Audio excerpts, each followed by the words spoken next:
अब इस नाराजगी के बाद हरीश रावत क्या करेंगे, ये सबसे बड़ा सवाल है। क्योंकि कुछ दिन पहले महेंद्र भट्ट जो बीजेपी के प्रदेश अध्यक्ष हैं, उन्होंने कहा कि कांग्रेस में कई नेता मौन हैं, नाराज हैं और वो बहुत जल्द ज्वाइन करेंगे बीजेपी को। तो क्या हरीश रावत भारतीय जनता पार्टी ज्वाइन करेंगे? क्या हरीश रावत अपनी 50 साल की राजनीति जो उन्होंने कांग्रेस में की है वहां से हट के बीजेपी के साथ जाएंगे?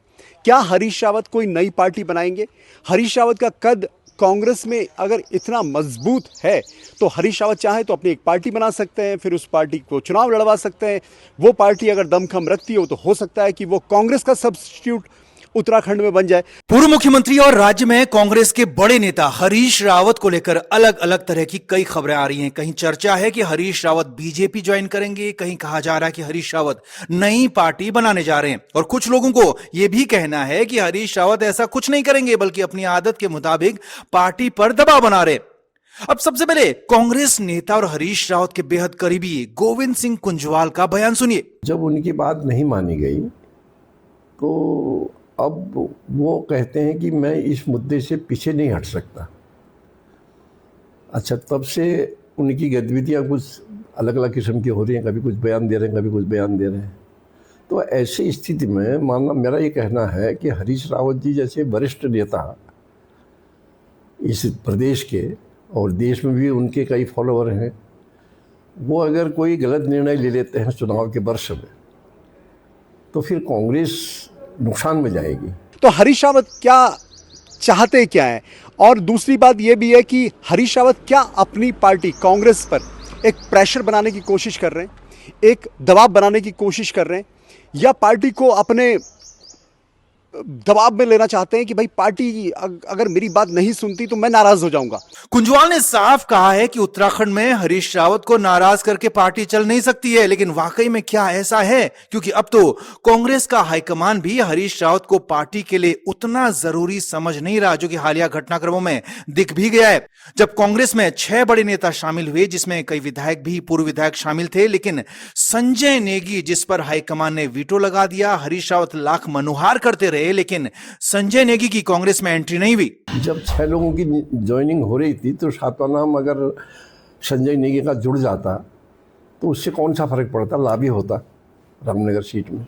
वो कोई टिकट मांग करके मुझे टिकट दिए, कोई शर्त भी नहीं रख रहा था, वो तो केवल ज्वाइन होना चाह रहा था। तो और एक सवाल यह भी है कि हरीश रावत की नाराजगी क्या कांग्रेस को अभी भी भारी पड़ सकती है?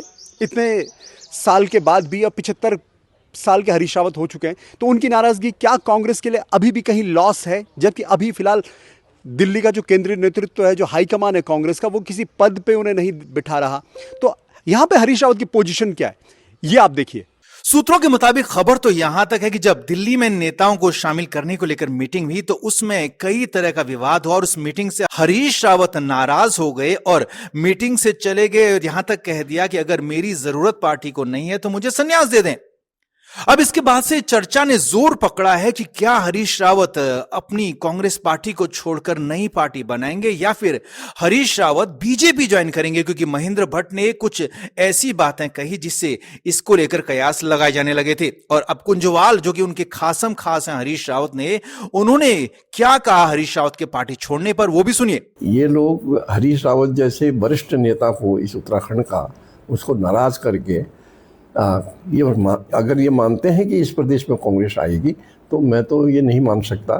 हरीश रावत अगर नाराज होकर कोई उल्टा छोटा निर्णय ले लेंगे तो फिर कांग्रेस में प्रदेश में कांग्रेस नहीं आती। हालांकि सच तो यह भी है कि हरीश रावत को बीजेपी कभी भी अपनी पार्टी में शायद लेना ही नहीं चाहेगी, क्योंकि हरीश रावत के ही कथित नमाज और मुस्लिम यूनिवर्सिटी के दागों को बीजेपी भुनाती रही है और उन दागों को बीजेपी अपने साथ नहीं लगता हमें कि वो साथ रखना चाहेगी। तो ऐसे में हरीश रावत बीजेपी चाहकर भी नहीं जा सकते। दूसरी बात, अगर नई पार्टी बनाने की बात है तो नई पार्टी के लिए भरपूर पैसा, संसाधन, कार्यकर्ताओं की फौज चाहिए, जो कि फिलहाल हरीश रावत के पास दूर दूर तक नहीं दिखती है। और ऐसे में आखिरी बात जो बचती है कि हरीश रावत हर बार की तरह क्या पार्टी पर प्रेशर बना रहे हैं, प्रेशर पॉलिटिक्स कर रहे हैं, जो कि 2002 में जब एनडी तिवारी की सरकार थी तब से वो करते रहे हैं। हर बार आरोप उन पर यही लगते रहे। तो ऐसे में हरीश रावत की तरफ से प्रदीप टमटा हो, गोविंद सिंह कुंजवाल हो, या अंदर खाने बातचीत कर रहे हैं, बयानबाजी भी कर रहे हैं, और हो सकता है कि देर सवेर हरीश रावत की बात बन भी जाए, लेकिन हरीश रावत की शर्तों पर या फिर उनकी सारी बातें मानकर यह हो पाएगा, ये सिनेरियो फिलहाल दूर दूर तक नहीं दिखता है। दिल्ली में जो कुछ हुआ उसके बाद से हरीश रावत नाराज हैं। Dipankar Bhatt, news page, Dehradun.